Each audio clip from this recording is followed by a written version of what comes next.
से बात करके Kushal Sharma signing off. Thank you so much. Hello, very good morning everyone, this is Purnima Singh. कहते हैं आवश्यकता ही आविष्कार की जननी है। जी बिल्कुल सही कहते हैं। और आज मैं आप सब लोगों का वेलकम करती हूँ इस ऑनलाइन वेबिनार में। एंड मैं आपके बारे में थोड़ा सा बताते हुए क्योंकि आज मैं बहुत थैंकफुल हूँ कि मुझे इतनी अच्छी अप्लायंस और इतनी अच्छी टीम मिली हुई है जिनके सपोर्ट से आज मैं अपने आप को यहाँ पे रिप्रेजेंट कर पा रही हूँ। और उससे भी ज़्यादा मैं बहुत थैंकफुल हूँ कि दीपक सर का, जिन्होंने मुझे ये मौका दिया कि आज मैं अपनी स्टोरी आप सब लोगों के सामने बता सकूँ। मैं यहाँ पे इलाहाबाद मांडा के एक छोटे से गांव में रहने वाली लड़की हूँ और मैं लोअर मिडिल क्लास फैमिली से बिलोंग करती थी। बहुत ही छोटा घर, जैसा आप समझ सकते हैं कि पेंटिंग्स में आप बनाते होंगे, एक कच्चा घर था मेरा। और कच्चा घर में जैसे काऊ डंग की लिपाई होती है, बिल्कुल वैसा ही घर था। और मेरी मॉम मुझे स्कूल भेजती थी और स्कूल जो था हमारे 10 किलोमीटर की दूरी पे था जो हमारा स्कूल था। और जैसे कहते हैं ना कि जब छोटे घर में होता है कि मम्मी लोग जो होती हैं अपने छोटे बच्चे को अपने कमर पे बैठा के भेज देती हैं, तो वैसे मेरा छोटे भाई को मेरी मम्मी मेरे कमर पे बैठा के भेज देती थी कि मुझे घर का काम करना है, तुम इसको लेके चली जाओ और इसको लेके स्कूल चली जाओ, वहीं पे बैठाए रखना बस। तो वहाँ पे बोरियों से सिल के वहाँ पे बिछाया जाता था और बिछा के बिल्कुल बहुत अच्छी तरीके से मैं उसमें बैठ के पढ़ती थी। इवन गिनती भी मैंने ऐसा सीखी थी कि मिट्टी की गोली जैसे बनाते हैं और उसको चूल्हे में सीख के उससे मैंने गिनती करना सीखा था। तो ऐसे घर से ऐसे बिलोंग करती थी। कहते हैं कि बचपन बहुत ही सादा सुहाना होता है, लेकिन शायद किस्मत को कुछ और ही मंजूर था। और धीरे धीरे मुझे पता चला, मैं आपको बता दूं कि मेरे जो फादर हैं वो पुलिस में काम करते थे और उनका घर पे जो होता है कम आना होता था। और कहते हैं लड़की जो होती है ना अपने पापा के बहुत ज़्यादा क्लोज होती है। मैं इस बात को बहुत अच्छी तरीके से समझ सकती हूँ, बहुत लाडली थी मैं अपने पापा की। और धीरे धीरे क्या हुआ कि थोड़ी सी तबीयत उनकी थोड़ी सी ख़राब होने लगी। कुछ दिक्कतें ऐसी आई जो शायद हम लोग तो नहीं उस टाइम पे समझ पा रहे थे, लेकिन मम्मी को पता चला कि पापा की तबीयत जो है वो ख़राब हो रही है। और ख़राब होते होते जब एकदम क्योंकि वो इलाज नहीं करा रहे थे या फिर उसको उतना ध्यान नहीं दे रहे थे, कभी कभी कहते हैं ना कि कभी भी कोई भी दिक्कत हो तो लापरवाही मत कीजिएगा। तो मेरी पापा ने थोड़ा सा उसको ध्यान नहीं दिया और मेरी मम्मी ने जब जांच कराई, जब इलाहाबाद लेके गई, जांच कराया गया तो पता चला कि उनको लास्ट स्टेज लिवर कैंसर था। जब घर में ये बात पता चली तो जैसे लगता था कि पैरों के तलों से ज़मीन हमारी खिसक गई थी। और ऐसा फेज़ आ गया था कि कुछ समझ नहीं आ रहा था कि हमारी फाइनेंशियल कंडीशंस इतनी स्ट्रांग नहीं थी कि हम अपने इतना अच्छा इलाज करवा सकें, उनको कैंसर से बचा सकें। इतना अच्छा हमारी कंडीशंस नहीं थी। और आप जिन रिश्तेदारों की बात करते हैं ना, जिन लोगों की बात करते हैं आप, मैं उन सभी लोगों के पास में गई थी और उन सभी लोगों से मैंने बस इतना सोचा था कि मुझे थोड़ी सी हेल्प कर दीजिए, थोड़ी सी मुझे हेल्प कर दीजिए कि मैं अपने फैमिली की कंडीशंस जो हैं, वो जो मेरे पापा की जो दिक्कत है, जो प्रॉब्लम है, जो भी है, उनको सही कर सकूं। लेकिन एक सिंगल पर्सन ने मुझे हेल्प नहीं की थी, एक सिंगल पर्सन ने। उस दिन मुझे पैसों की वैल्यू समझ में आई थी कि कैसा लगता है ना जब आपकी फाइनेंशियल कंडीशन इतनी और आप हेल्पलेस फील करते हो ना। उस दिन मुझे लगा था कि कैसा फील होता है। और मैं आपको बता दूं कि एक फादर और बेटी का क्या रिलेशन होता है ना, एक बार उससे पूछ के देखना जिसने कभी अपनी बेटी खोई या जिसने अपना फादर खोया। पहली बार ऐसा हो रहा था कि मैं रो रही थी और मेरे फादर ने मुझे गोदी में रख के मुझे चुप नहीं कराया था। द वेरी फर्स्ट टाइम ऐसा हो रहा था लाइफ। आज इसको बताते हुए भी थोड़ा सा गूज बम्स आ रहे हैं मुझे कि कैसा उस वो टाइम था। आप सोच सकते हो 8 साल की बच्ची, क्या पता होगा उसको कि क्या होता है दूर जाना, क्या होता है पास आना, कुछ नहीं पता होता है उसको। देख रही है कि क्या कहते हैं, गई है हॉस्पिटल में फादर को लास्ट टाइम मिलने के लिए। मम्मी जमीन पर पड़े होकर सड़क पे क्यों रो रही हैं, पता नहीं चल रहा था कि क्यों रो रही हैं। पता था कि पापा सो रहे हैं, लेकिन इतने टाइम तक क्यों सो रहे हैं मुझे नहीं पता था कि क्यों ऐसा हो रहा है मेरे साथ में। लेके गए, जब घर पे लेके गए इलाहाबाद, क्योंकि हमने लखनऊ में इलाज कराया था, पीजीआई में मेडिकल कॉलेज में लेके गए थे, लेकिन डॉक्टर ने मना कर दिया कि नहीं हम बचा नहीं सकते हैं। हम लोग को इलाहाबाद लेके गए और इलाहाबाद में मैं आपको बता दूं मेरी मम्मी का जो वेट हो गया था वो अप्रॉक्स 25 kg हो गया था। 25 kg वेट उनका घट के हो गया था। और यूपी में ना, कुछ लोगों को हो सकता है कि मेरी बात बुरी लग जाए, लेकिन मैं आपको बताना चाहूंगी यूपी में कुछ घरों में ऐसा होता है ना कि आपकी वैल्यू आपकी वैल्यू तब तक होती है जब तक आपके ऊपर या तो पति का साया होता है या फिर पिता का साया होता है। जिस दिन वो साया हटा ना, उस दिन आप पूछ के देखना कि आपकी क्या औकात होगी। उस दिन आपको कोई पूछने तक नहीं आता, और इवन इतना हो जाता है कि डेथ हो जाती है ना, तो उसकी मौत का जिम्मेदार भी लोग आपको ठहराते हैं कि आपकी वजह से वो मौत हुई है। उस टाइम पे ऐसी सिचुएशन हो गई थी, कोई मेरे भाई को पूछने नहीं आ रहा था कि भाई खाना खा रहा है कि नहीं खा रहा है। मेरा दो छोटे भाई हैं, एक मेरा उस टाइम पे 1 साल का था और एक मेरे से 2 साल छोटा था। वो भाई मेरे सामने मेरे रो रहे थे और मम्मी अलग। नाना को शायद मेरी कंडीशंस जो उन्होंने देखी और उनको ये अच्छा नहीं लगा, तो वो नाना मुझे लेके आए लखनऊ। और जब वो लखनऊ में लेके आए तो उनके पास में ऐसा कोई बहुत बड़ा मेरे लिए रूम तो नहीं था, लेकिन कहते हैं ना कि छत पे एक छोटा रूम होता है जिसको हम स्टोर रूम के लिए तरह से रखते हैं। वो रूम को उन्होंने खाली किया और वहाँ पे तख्त बिछाया, और तख्त बिछा के हमने मसाले के डिब्बे नीचे वगैरह करके कहीं पे सिलेंडर की सेटिंग की, और सेटिंग करके फिर हमने कहीं पे वहाँ पे खाना वगैरह बना के अपनी जीवनी स्टार्ट की। एक ऐसा टाइम, आप सोच सकते हो कि एक ऐसा टाइम आया कि जिस टाइम पे कहते हैं एक मदर से ज्यादा स्ट्रांग कोई हो ही नहीं सकता है। उस टाइम पे, जिस टाइम पे शोक मनाने का टाइम था, मेरी मम्मी मेरे फादर की जॉब लेते हुए पुलिस की ट्रेनिंग में गई। और एक एक चीज जो पुलिस की ट्रेनिंग में रिक्वायर्ड होती है, चाहे वो आपका गोला फेंकना होता है, चाहे बुलेट फायरिंग होती है, चाहे दौड़ना होता है, सब कुछ मेरी मम्मी ने करके ट्रेनिंग पास की। और 2 साल तक मैं अपने बिना मम्मी बिना पापा के बिना रही।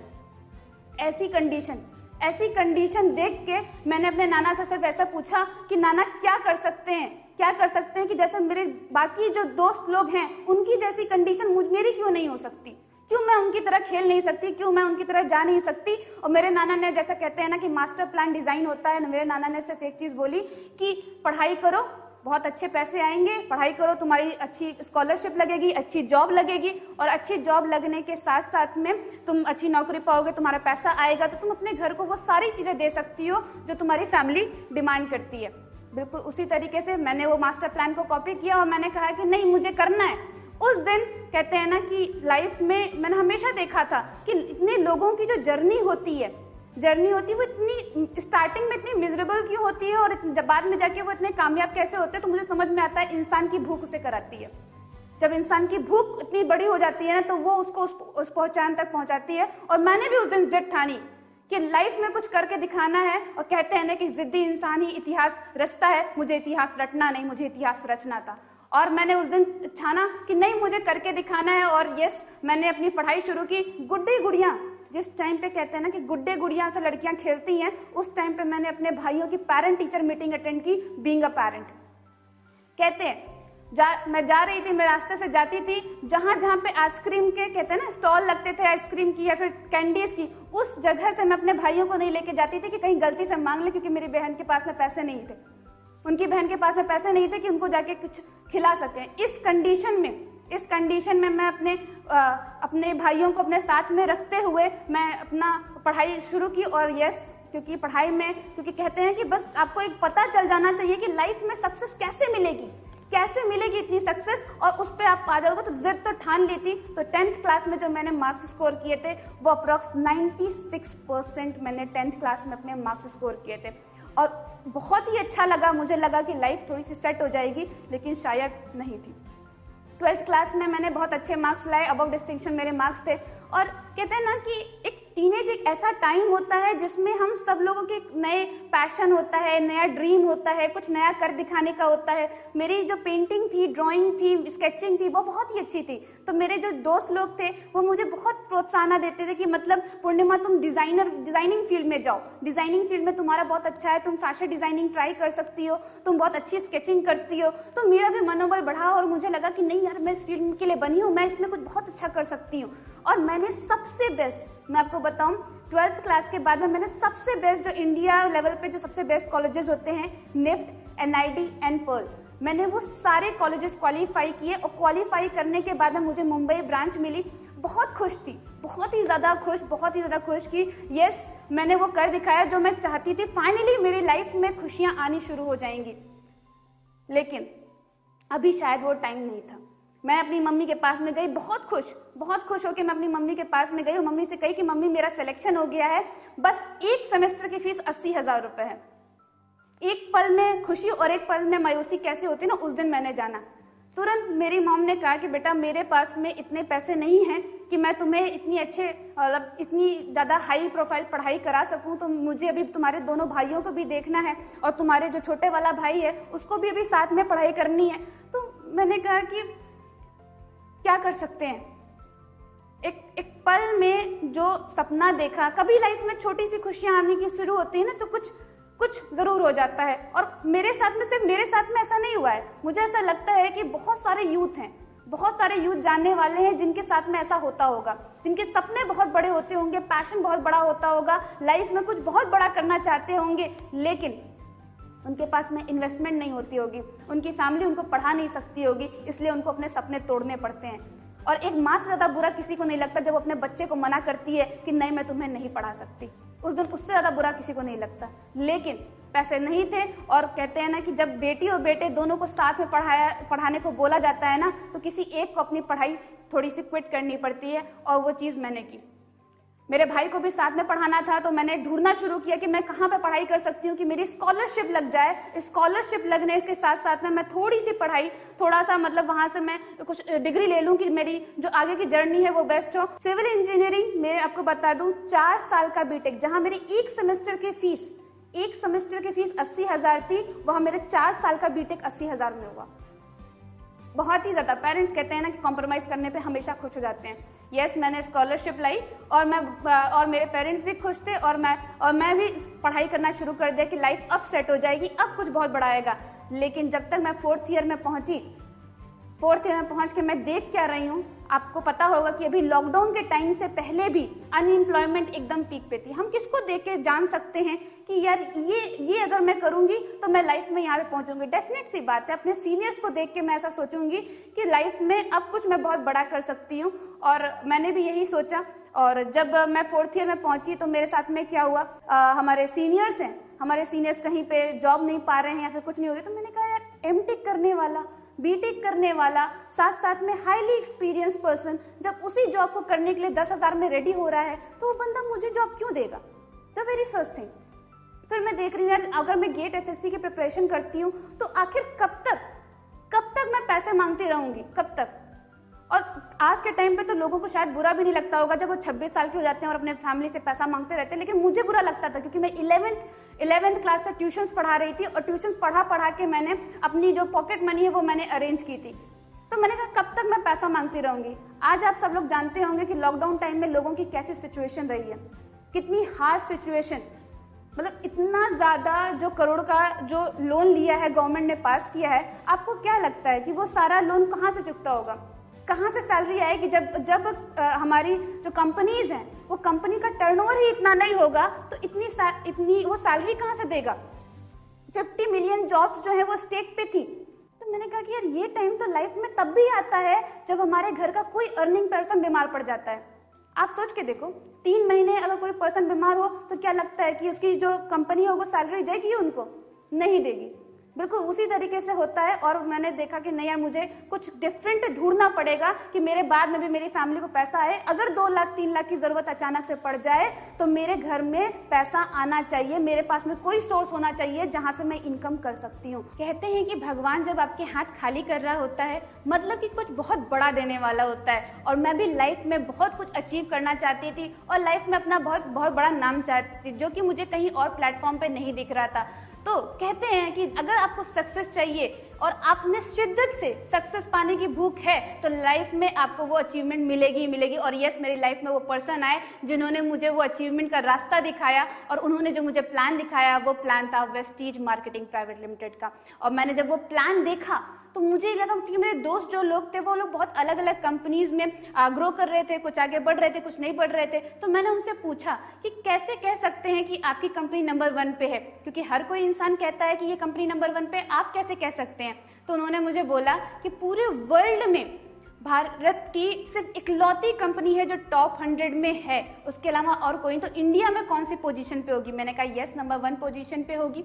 और उन्होंने पूछा, उन्होंने कहा कि कोई भी कॉलेज अगर आप सेलेक्ट करते हो तो किस बेसिस पे सेलेक्ट करते हो कि नंबर 1 कॉलेज है। मैंने कहा कि प्लेसमेंट देखती हूँ, मैं इंफ्रास्ट्रक्चर देखती हूँ, मैं सर्विसेज देखती हूँ। उन्होंने कहा कि इस कंपनी में आपको lower class, upper class, middle class, हर टाइप का पर्सन आगे बढ़ता हुआ दिखेगा। और सबसे अच्छी बात कि यहाँ पे इतने ज़्यादा से ज़्यादा अचीवर हैं। और यस, वो चीज़ें मैं जब उनके साथ में डिस्कशन हुआ और मैंने उस दिन, जो कि दिन था 6 जून 2018, उस दिन मैंने वेस्टीज में अपना स्टार्ट किया। और जब मैंने स्टार्ट किया मैं बहुत खुश थी, क्योंकि मुझे कोई ऐसा पर्सन तो मिला जिसने मुझे रास्ता दिखाया कि नहीं, यहाँ पे 1 लाख रुपए इससे अबव मैं कमा भी सकती हूँ, क्योंकि इससे पहले तो मैंने शायद रास्ता भी नहीं देखा था। और मैं खुशी खुशी अपने मॉम के पास में गई और मैंने मॉम को पूरा प्लान बताया। मैंने कहा कि मम्मी मुझे यहाँ से इतनी इनकम मिलेगी, और मम्मी ने कहा कि नहीं, तुम ये नहीं कर सकती।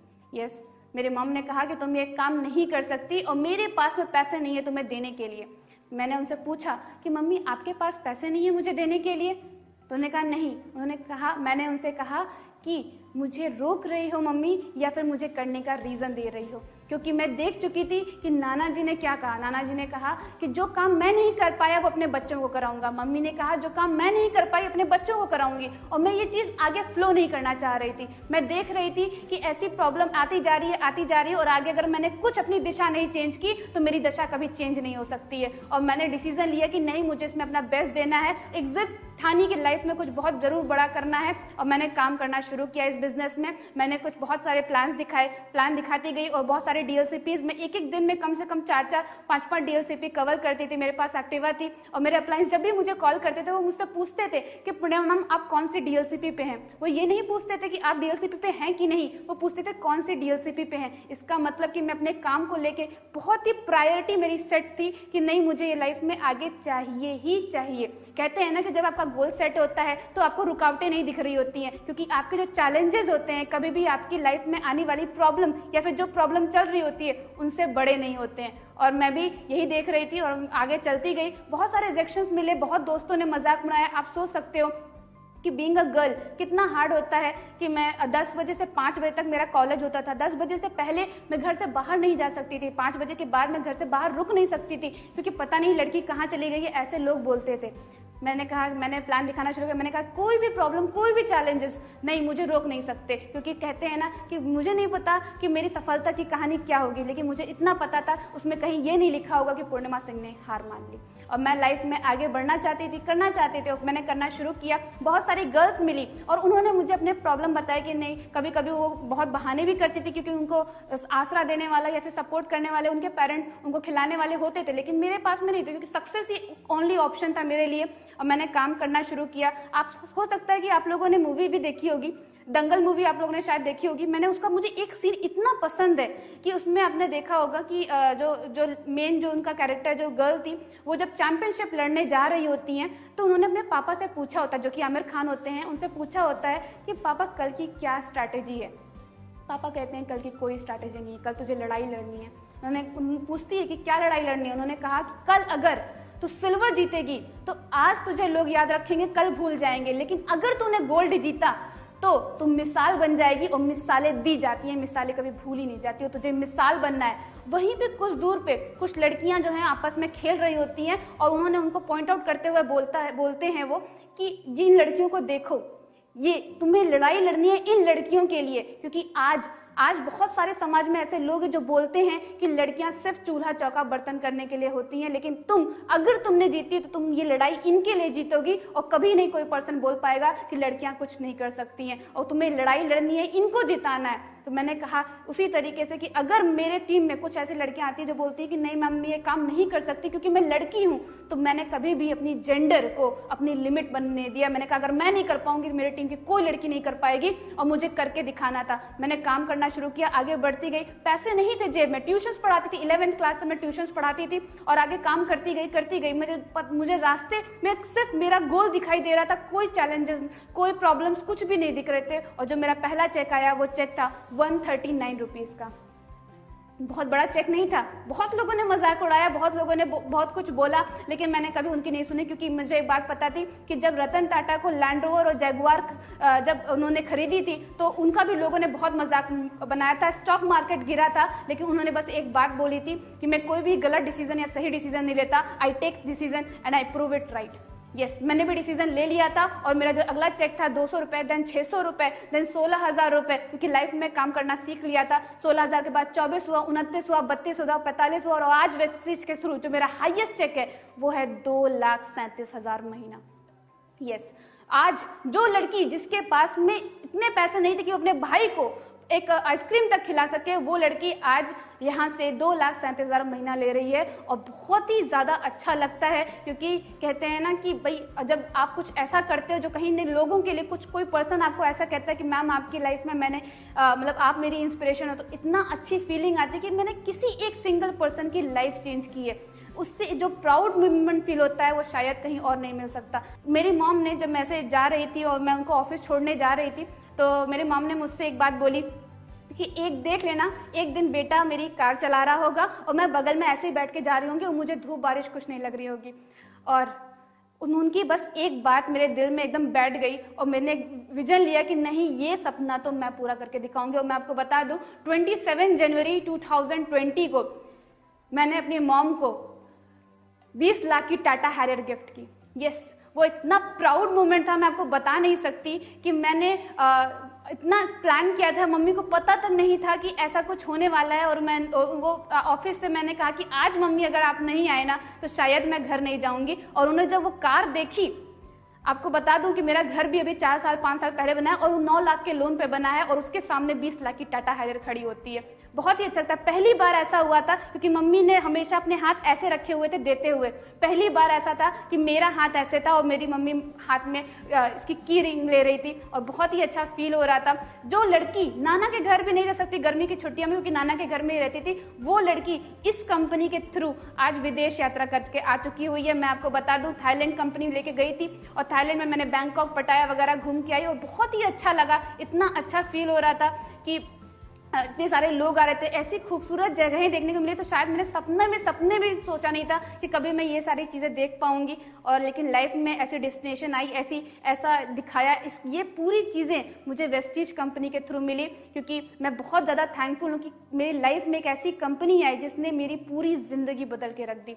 मैं एक मिशन के साथ में काम कर रही हूँ। मैं आपको बता दूं, आज इन पूरे वर्ल्ड की अगर मैं बात करूं, जितने भी MLM कंपनीज चल रही हैं उसमें से 76% लेडीज कामयाब है। और जितने भी अमेरिका में मिलीनियर्स है ना, उसमें से 45% लेडीज हैं। लेकिन अगर मैं इंडिया की बात कर लूं तो इंडिया में अगर मैं बताती हूँ कि 50% लेडीज हैं, तो उसमें से सिर्फ 1% प्रॉपर्टी जो गर्ल्स के नाम पे है और सिर्फ 10% जो इनकम है वो गर्ल्स के थ्रू आती है। ऐसी सिचुएशन है इंडिया में। लॉकडाउन में जब जहाँ पे कुछ नहीं आ रहा था, कुछ भी प्रॉब्लम्स थी, मैं आपको बता दूं, जितने भी हमारे शॉप ओनर्स थे उनकी इनकम नहीं आ रही थी, प्राइवेट जॉब्स की इनकम नहीं आ रही थी, गवर्नमेंट जॉब्स की इनकम कट चुकी थी। उस टाइम पे वेस्टीज ने मुझे चेक दिया था और मेरा एवरेज चेक जो लॉकडाउन के टाइम में था वो 1.5 लाख का था। मैं आपको बताऊं, ये स्टेबिलिटी आज वेस्टीज कंपनी मुझे दे रही है कि कभी भी कोई भी वायरस अगर कभी भी आज से 5 साल बाद में भी आता है ना, तो मेरी इनकम कभी इफेक्ट नहीं होगी। कभी भी मेरे घर में खाने की रोटी के लिए कभी भी प्रॉब्लम नहीं झेलना पड़ेगा। ये इनकम सिक्योरिटी आज लोग बोलते तो हैं कि हाँ मेरे पास में पैसिव इनकम है, लेकिन ये पैसिव इनकम जो इस सिचुएशन में भी मुझे इस कंपनी ने सपोर्ट किया है, शायद ही कोई कर पाता। और मैं बहुत ही एक अच्छे मिशन के साथ में कि आज मैं मेरी और मेरी टीम में सिर्फ मैं कामयाब हूँ, ये बहुत बड़ी बात नहीं है। क्योंकि मेरी मॉम ने एक बात बताई थी कि किसी का बुरा मत करना, भला कर सको या ना करो, लेकिन किसी का बुरा नहीं करना। और ये कहते हैं ना कि आप लोग बहुत ब्लेस्ड हो कि आपकी लाइफ में पेरेंट्स मिले हुए हैं। उन लोगों से पूछो जिनके पास में पेरेंट्स नहीं है। आज पैसा तो बहुत कुछ है, लेकिन आप मुझे बताओ कि जब पेरेंट्स ही नहीं है तो सपने किसके पूरे करूं, किसके सपने पूरे करूं। लाइफ में एक क्वेश्चन मार्क है, टाइम बहुत कम है, टाइम बहुत कम है। अगर अपनी एज से माइनस करके देखोगे तो बहुत कम टाइम बचेगा जो आप अपनी फैमिली को दे सकते हो, और उसको पूरा करो। उन सपनों को लिए एक पर्पस लो कि नहीं मुझे उसको पूरा करके दिखाना है। क्योंकि आज एक चीज का रिग्रेट रहता है, बहुत लाइफ में एक अच्छी अचीवमेंट पे पहुंच चुकी हूँ लेकिन और आगे करनी है, और मेरे साथ में सिर्फ मैं अकेले आगे नहीं बढ़ रही हूँ, मेरे साथ में टीम में बहुत सारे ऐसे बच्चे हैं जो आज आगे बढ़ रहे हैं और बहुत अच्छी इनकम पे हैं। अगर आज एक रिग्रेट है, वो रिग्रेट के बारे में मैं आपको बता रही हूँ। एक रिग्रेट है कि काश किसी ने पहले कभी मेरी मम्मी को बता दिया होता कि कुछ ऐसे सप्लीमेंट्स होते हैं। काश कभी किसी ने मेरी मम्मी को भी प्लान दिखा दिया होता, मेरे नाना को भी प्लान दिखा दिया होता, तो शायद ये जो प्रॉब्लम आई मेरी लाइफ में वो शायद नहीं आती। और उस गिल्ट में जरूर है कि मैं आज मुझे ऐसी भगवान ने ऐसी अपॉर्चुनिटी दी कि मैं लोगों के लाइफ में ऐसा कर सकती हूँ कि उनको कभी भी अपना पेरेंट खोने की जरूरत नहीं पड़े। तो विद दीज वर्ड्स मैं अपने आप को कंक्लूड करती हूँ कि इस ऐसे ऑर्गेनाइजेशन में जरूर पार्टिसिपेट करें, जस्ट बिकॉज क्योंकि सक्सेसफुल लोग और अनसक्सेसफुल लोग में सिर्फ इतना सा डिफरेंस होता है। अनसक्सेसफुल लोग अपने डिसीजन, जो पूरे दुनिया के डिसीजन को अपना डिसीजन बना लेते हैं, और जो सक्सेसफुल लोग होते हैं वो अपने डिसीजन से पूरा दुनिया बदल के रख सकते हैं। आप कौन से हैं ये आप डिसाइड करें। Thank you so much.